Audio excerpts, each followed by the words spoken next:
At exactly 2:17 a.m., Clara Mendez heard a voice coming through the apartment wall that wasn't supposed to be there. Not a whisper, not a TV, a voice, talking, calling her name. Clara had only moved into the 6th floor of the Marlowe 3 days ago. It was old but charming, the kind of building that smelled like wood polish and forgotten memories. Apartment 6B, next to hers, was supposed to be vacant. The landlady, Mrs. Redford, had made that clear when Clara signed the lease. You'll have peace and quiet, no one on either side. That was exactly what Clara needed. Peace. A place to breathe, to reset after everything. The job, the betrayal, the breakdown. Clara had quit everything, even therapy, to start over. And she was doing okay. Until that night. It began like this. A soft Clara, through the wall. She froze in bed. It wasn't imagination. It wasn't a dream. The voice was clear, male, calm, almost familiar. She pressed her ear to the wall. Nothing. She knocked, lightly. Silence? Then, as she turned away, "You shouldn't have come here." Her heart slammed in her chest. She grabbed her phone. No missed calls. No Wi-Fi either. Just the blinking, searching in the corner of the screen. The next morning, she went straight to the landlady. "You must have had a nightmare," Mrs. Redford said, stirring her tea like she'd stirred that same excuse for decades. Clara insisted. "There's someone in 6B. I heard him. He knew my name. That apartment's empty.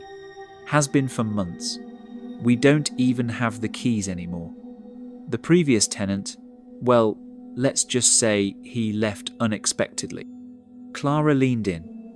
"What does that mean?" Mrs. Redford's smile twitched. "It means you're safe. No need to worry." But Clara wasn't safe. That night, the voice came back, and it said something new. "You look just like her." Clara couldn't sleep. She began recording the wall at night. Hours of static. But once, at 3:13 a.m., the camera caught a whisper. "Please, help me." She played it back 20 times. It was real.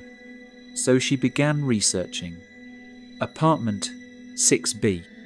Only one name came up in old rental records. Ethan Reeve. Nothing else. No forwarding address. No social media, like he never existed.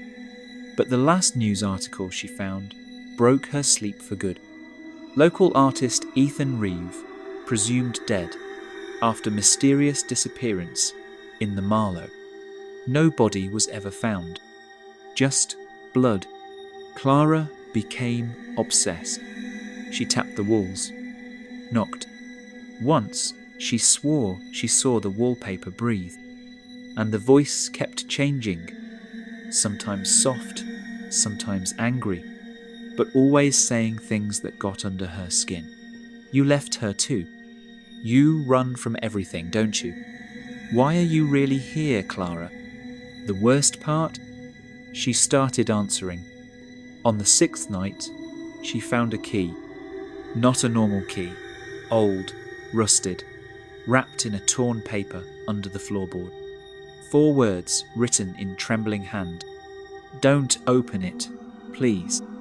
It didn't say what, but Clara already knew. Apartment 6B. Against every instinct, she went. The hallway light flickered as she stood in front of the door, and somehow the lock welcomed the key. The door creaked open like it had been waiting. Dust, darkness, but the smell hit first paint, faint copper, maybe blood. The apartment was a mirror of hers, except every wall was covered in paintings, unfinished faces, all of them staring, and on the far wall, a canvas turned backwards. She walked to it, flipping it around slowly. It was her, painted in detail, the scar on her lip, the mole on her neck, her exact eyes.